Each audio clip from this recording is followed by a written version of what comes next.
नमस्कार मित्रांनो, तुमच्या सर्वांचं स्वागत आहे माझ्या यूट्यूब चॅनलवर। सकाळी CSMT स्टेशनपासून नाशिक रोड स्टेशनपर्यंत जाण्यासाठी ट्रेन पकडली।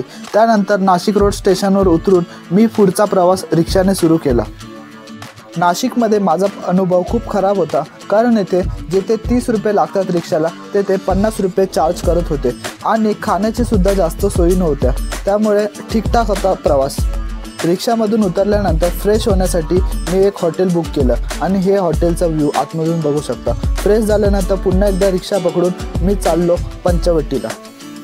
पंचवटीचा इतिहास म्हणजे श्रीरामांनी जेव्हा 14 वर्ष वनवास भोगला त्यातील 2.5 वर्ष त्यांनी पंचवटीमध्ये घालवली।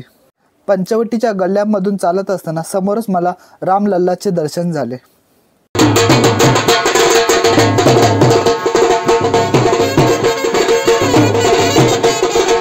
पंचवटी मंदिराच्या थोड्याच पुढे श्री काळाराम मंदिर आहे। काळाराम मंदिराचा प्रथम इतिहास 7 ते 11व्या शतकामध्ये दिसून आला। त्यानंतर 1788 मध्ये गंगराव ओडेकर यांच्या स्वप्नामध्ये श्रीराम आले आणि त्यांनी त्यांचे मंदिर बांधण्यास सांगितले, असा इतिहास आहे। त्यामुळे 1788 मध्ये हे मंदिर स्थापन झाले। त्याचबरोबर 2 मार्च 1930 साली बाबासाहेब आंबेडकरांनी येथे दलितांना प्रवेश करण्यासाठी सत्याग्रह सुद्धा केलेला। त्यावेळेस त्यांना या मंदिरात प्रवेश नाकारला गेला होता। हे मंदिर खूपच सुंदर आहे आणि संपूर्ण काळ्या दगडाने निर्मित आहे। आपल्या संस्कृतीची जतन करताना येथे वारकरी बांधव मला दिसले।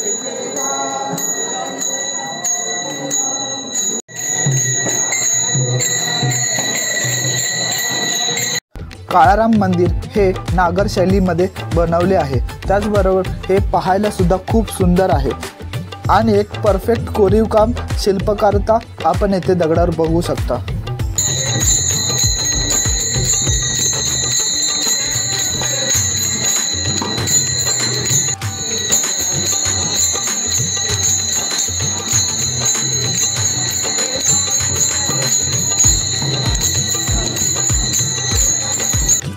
काळाराम मंदिर संध्याकाळच्या वेळेस खूप सुंदर दिसते आणि श्रीरामांची प्रतिमा तर येथे खूपच सुंदर आहे।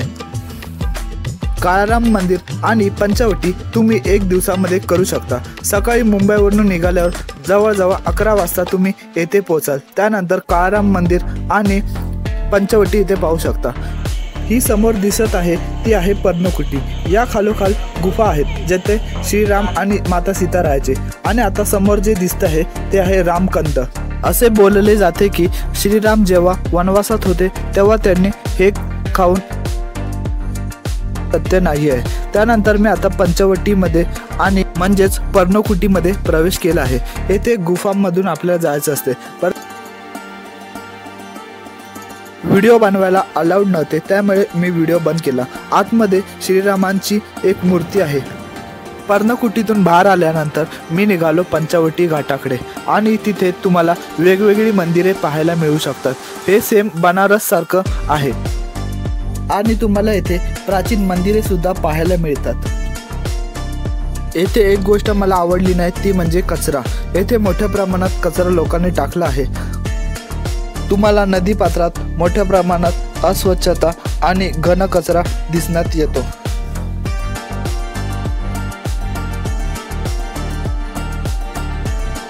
थोडं पुढे आल्यानंतर आपल्याला महाबली हनुमान यांचे दर्शन होते। त्यानंतर मी थोडं पुढे चालत घाटाच्या दुसऱ्या बाजूस आलो।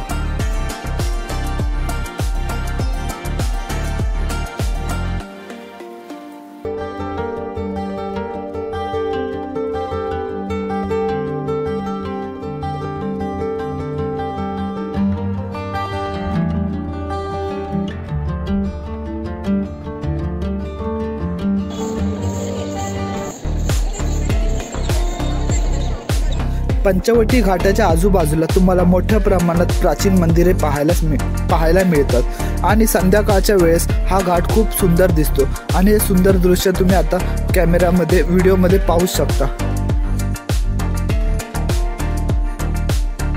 माझ्या येणाऱ्या व्हिडिओ पाहण्यासाठी चॅनलला सबस्क्राईब करा, लाईक करा आणि व्हिडिओ शेअर सुद्धा करा आणि कमेंटमध्ये जय श्रीराम लिहायला विसरू नका।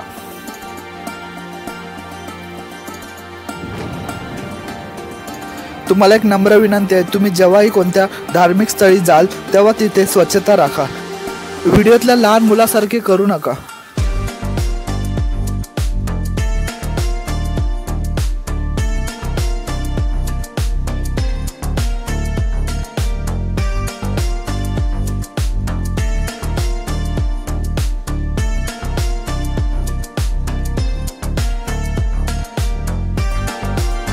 चॅनलला सबस्क्राईब केलं नसेल तर चॅनलला सबस्क्राईब करा, लाईक करा, शेअर करा आणि कमेंटसुद्धा करा. येणाऱ्या व्हिडिओमध्ये मी कोकणात शिमगास्तवला जाणार आहे, त्यामुळे ती व्हिडिओ पाहण्यासाठी चॅनलला सबस्क्राईब करा.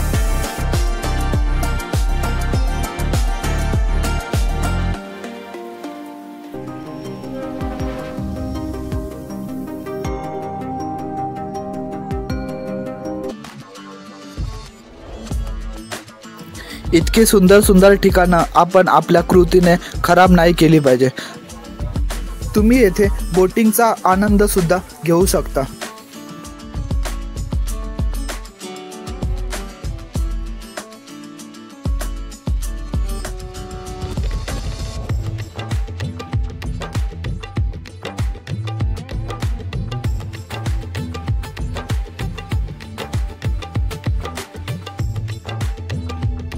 आणि भूक लागली असल्यास येथे खाऊ गल्लीसारखे स्टॉल सुद्धा अवेलेबल आहेत.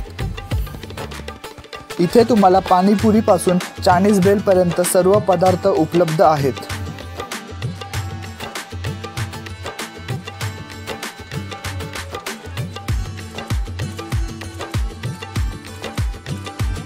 संध्याकाळ झाल्यानंतर मी माझ्या परतीच्या प्रवासाकडे निघालो आणि पंचवटीला शेवटचा रामराम करून मी मुंबईच्या दिशेने रवाना झालो. जाताना मी कारने जात असल्यामुळे येथे मला खूप सारे तलावांची दृश्य पाहायला.